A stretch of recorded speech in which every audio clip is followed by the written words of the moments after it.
পাকা কাঁঠাল খুবই সুস্বাদু। বন্ধুরা, পাকা কাঁঠালের উপকারিতাও কিন্তু প্রচুর। এই পাকা কাঁঠালে আছে প্রচুর পরিমাণে নানাবিধ ভিটামিনস, খনিজ, অ্যান্টিঅক্সিডেন্টস এবং ফাইবার, যা আমাদের শরীরে রোগ প্রতিরোধ ক্ষমতা গড়ে তোলে। বন্ধুরা, যাদের উচ্চ রক্তচাপ আছে তারা পাকা কাঁঠাল খেলে উপকৃত হবেন। এটি উচ্চ রক্তচাপ কমাতে সহায়তা করে থাকে। এছাড়া পাকা কাঁঠাল খারাপ কোলেস্টেরলকে কমিয়ে দেয় এবং ভালো কোলেস্টেরলকে বাড়িয়ে দেয়। ফলস্বরূপ আমাদের হাড় থাকে সুস্থ সবল। তাই হাড়কে সুস্থ রাখতে হলে পাকা কাঁঠাল খাওয়া অতি আবশ্যক।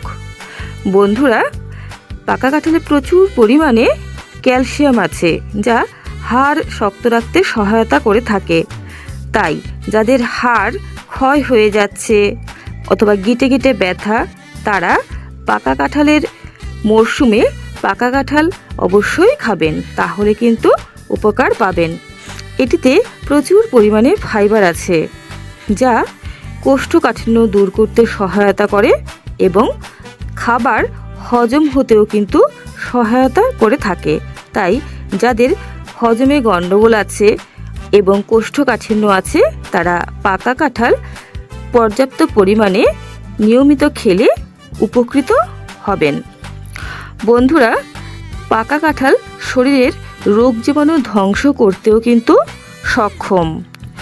এছাড়া বন্ধুরা, ক্যান্সারের জীবাণু এবং শরীরের টিউমার সৃষ্টিকারী জীবাণুকেও কিন্তু ধ্বংস করতে সক্ষম এই পাকা কাঁঠাল। পাকা কাঁঠাল যদি নিয়মিত পরিমিত পরিমাণে খাওয়া যায়, তাহলে শরীরে রক্তাল্পতা বা অ্যানিমিয়া কখনোই দেখা দেবে না। বন্ধুরা, চোখের দৃষ্টি যদি ঠিক রাখতে চান, যেমন রাতকানা রোগ দূর করতে অথবা গ্লুকোমা দূর করতে, অন্ধত্ব যদি আসতে না দিতে চান চোখে, তাহলে কিন্তু পাকা কাঁঠাল আপনাকে খেতেই হবে, কারণ এতে প্রচুর পরিমাণে ভিটামিন এ আছে। এছাড়া নার্ভকে যদি সচল রাখতে চান, তাহলে কিন্তু পাকা কাঁঠাল অবশ্যই খাবেন। এটি নার্ভকে রাখে সুস্থ সবল সচল। যাদের ঠিকমতো ঘুম হয় না, তারাও কিন্তু পাকা কাঁঠাল খেলে উপকার পাবেন। এছাড়া যাদের প্রচণ্ড পরিমাণে রাগ, শুধু শুধু রেগে যান, কোনো কথা মনে রাখতে পারছেন না, ভুলে যাচ্ছেন, তারা কিন্তু পাকা কাঁঠাল খেলে উপকার পাবেন। কারণ এতে এমন কিছু উপাদান আছে যা নার্ভের যাবতীয় সমস্যাকে কিন্তু সমাধান করে থাকে। প্রেগনেন্ট মহিলারা প্রথম কয়েক মাস পাকা কাঁঠাল অবশ্যই খেতে পারেন, তবে শেষের দিক থেকে কিন্তু পাকা কাঁঠাল খেতে হলে ডাক্তারের পরামর্শ নিয়েই খাবেন। ডায়াবেটিস রোগীদের পক্ষে পাকা কাঁঠাল খাওয়া বেশি একটা হিতকারী নয়, তবে খুব খারাপও আমি বলবো না, কারণ পাকা কাঁঠালে এমন কিছু উপাদান আছে যা সুগার নিয়ন্ত্রণ করে থাকে। তবে বন্ধুরা, এই ক্ষেত্রে 1 কোয়া কি 2 কোয়ার বেশি আপনারা খাবেন না। আর পাকা কাঁঠালের সঙ্গে কখনোই মুড়ি মেখে খাবেন না। পাকা কাঁঠালের সঙ্গে কলা দিয়ে বা আম দিয়ে বা লিচু দিয়ে কখনোই খাবেন না, তাহলে কিন্তু ডায়াবেটিস বেড়ে যাবে। অথবা অতিরিক্ত পাকা কাঁঠাল কিন্তু ডায়াবেটিস রোগীদের পক্ষে একেবারেই হিতকারী নয়। বন্ধুরা, ডায়াবেটিস রোগীরা যদি শুধু পাকা কাঁঠালের 1 কোয়া বা 2 কোয়ার সঙ্গে একটু বাদাম বা একটু শসা মিশিয়ে খেতে পারেন, তাহলে কিন্তু উপকার পাবেন। এতে আপনাদের ব্লাড সুগার কিছুটা নিয়ন্ত্রণে আসবে।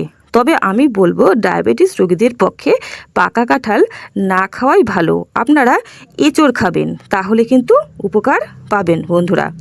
বন্ধুরা, পাকা কাঁঠালে ভিটামিন সি আছে, যা মাড়ির যাবতীয় সমস্যা দূর করে থাকে এবং শরীরের জেল্লা ধরে রাখতে কিন্তু সহায়তা করে এবং সর্দি কাশি জ্বর হবার যে একটি প্রবণতা, সেটি কিন্তু একেবারেই দূর করে শরীর থেকে। বন্ধুরা, স্কারভি নিয়ন্ত্রণে আনতে কিন্তু এটি সহায়তা করে থাকে। তাই পাকা কাঁঠাল বাচ্চা থেকে বুড়ো সকলের পক্ষেই কিন্তু খুবই হিতকারী। বন্ধুরা, আজকে আমরা পাকা কাঁঠাল সম্পর্কে অনেক তথ্য জানলাম। আমার চ্যানেলটিকে আপনারা সাবস্ক্রাইব করে রাখবেন নিয়মিত এরকম গুরুত্বপূর্ণ আপডেটগুলো পাওয়ার জন্য। আজকে এই পর্যন্তই। নমস্কার, সকলেই ভালো থাকবেন।